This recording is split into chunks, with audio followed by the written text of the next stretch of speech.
बिस्मिल्लाहिर्रहमानिर्रहीम। अस्सलाम वालेकुम।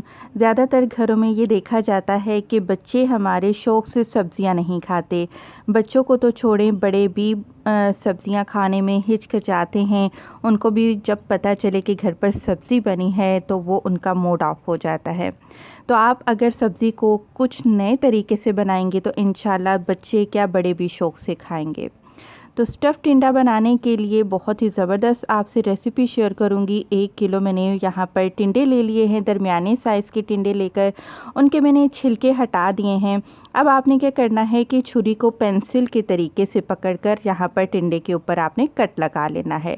अब इस कट के अंदर से आपने चम्मच के ज़रिए आपने तमाम बीज और टिंडे का गूदा निकाल कर इसको खाली कर लेना है। स्टफिंग के लिए आपने 2 दरमियाने साइज़ के प्याज, 2 दरमियाने साइज़ के टमाटर लेने हैं। आपने क्या करना है, इसमें आधी गट्ठी लहसुन के शामिल कर देनी है। 1 छोटा चम्मच या फिर 1 इंच का टुकड़ा कुटा हुआ अदरक इसमें डाल दीजिएगा। 2 तीखी वाली हरी मिर्ची इसमें शामिल करिएगा और 1 गिलास, पूरा 1 गिलास आपने पानी का शामिल कर देना है।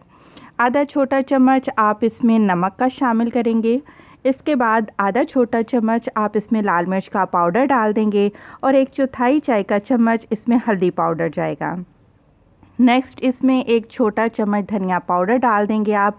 इसके बाद ये मेरे पास है अचार गोश्त मसाला, लेकिन अभी हम इसको ऐड नहीं करेंगे। मसाला जब भूनेंगे फिर हम इसको ऐड करेंगे। तो प्रेशर कुकर को आपने अच्छे से टाइटली बंद कर देना है। विसल जब स्टार्ट होगी मीडियम फ्लेम पर रखते हुए तो आपने 10 मिनट तक इसको पका लेना है। 10 मिनट के बाद आप देखेंगे कि प्याज टमाटर बहुत अच्छे तरीके से गल चुके होंगे। अगर पानी थोड़ा सा रह गया है तो इसको आपने अच्छे से खुश्क कर लेना है।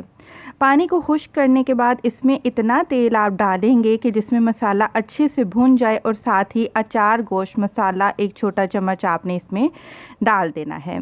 इसके बाद आपने मसाले को अच्छे से भून लेना है। मसाला भुन जाएगा तो एक प्लेट में आप इसको डाल दीजिएगा ताकि मसाला जो है हमारा वो अच्छे से ठंडा हो जाए। इसके बाद आपने क्या करना है, एक टिंडा लेना है और इस मसाले के साथ आपने इसकी स्टफिंग जो है वो तैयार कर लेनी है। अगर मसाला पतला बना है तो थोड़ा सा बेसन भी आप इसमें शामिल कर सकते हैं। स्टेप नंबर 2 में हम ग्रेवी तैयार करेंगे। ग्रेवी तैयार करने के लिए आधा कप तेल लेकर इसमें आपने 1 छोटा चम्मच राई दाना और 1 छोटा चम्मच कलौंजी का डाल देना है और इसमें आपने 3 दरमियाने साइज़ के बारीक चॉप किए हुए प्याज शामिल कर देने हैं। राई दाना और कलौंजी के तड़के पर आप प्याज को नरम होने तक आप इसको फ्राई करेंगे। जब आप देखेंगे प्याज नरम हो चुका है तो 1 खाने का चम्मच अदरक और लहसुन का पेस्ट आप इसमें डाल दीजिएगा और इसको आपने मज़ीद भून लेना है। अच्छे से इन दोनों चीज़ों की आपने भुनाई करनी है। इसके बाद दोनों चीज़ों का जब कच्चापन ख़त्म हो जाए तो आपने 3 दरमियाने साइज़ के आपने टमाटर चॉप करके इसमें शामिल कर देने हैं। साथ ही 1 छोटा चम्मच नमक डाल दीजिएगा।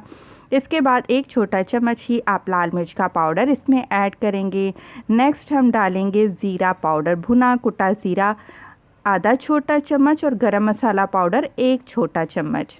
ये डाल देने के बाद आधा छोटा चम्मच कश्मीरी लाल मिर्च का पाउडर डालेंगे ताकि जो ग्रेवी है उसका कलर अच्छे से आ जाए। बस आपने मसाले को यहाँ पर अच्छे से भून लेना है और इसको आप क्या करेंगे, बगैर पानी डाले कवर करके रखिएगा ताकि जो प्याज और टमाटर हैं वो अच्छे से गल जाएं। जब ग्रेवी अच्छे से तैयार हो जाएगी तो स्टफ़ किए हुए टिंडे आपने इसके ऊपर इस तरीके से सेट करके रख देने हैं। तो परेशान नहीं हो, आराम से ये टिंडे गल जाएंगे। मसाला जो स्टफिंग का है वो बाहर नहीं निकलेगा। बस हल्की आंच पर रखने से पहले थोड़ी सी कसूरी मेथी इसके ऊपर डाल दीजिएगा खुशबू पर। बस ढककर हल्की आंच पर रखकर भूल जाएं, लेकिन वक्फे वक्फे से आपने इसमें चम्मच को हिलाते जाना है, सेट करते जाना है। टिंडे मौसमी हैं तो अच्छे से जल्दी से गल जाएंगे।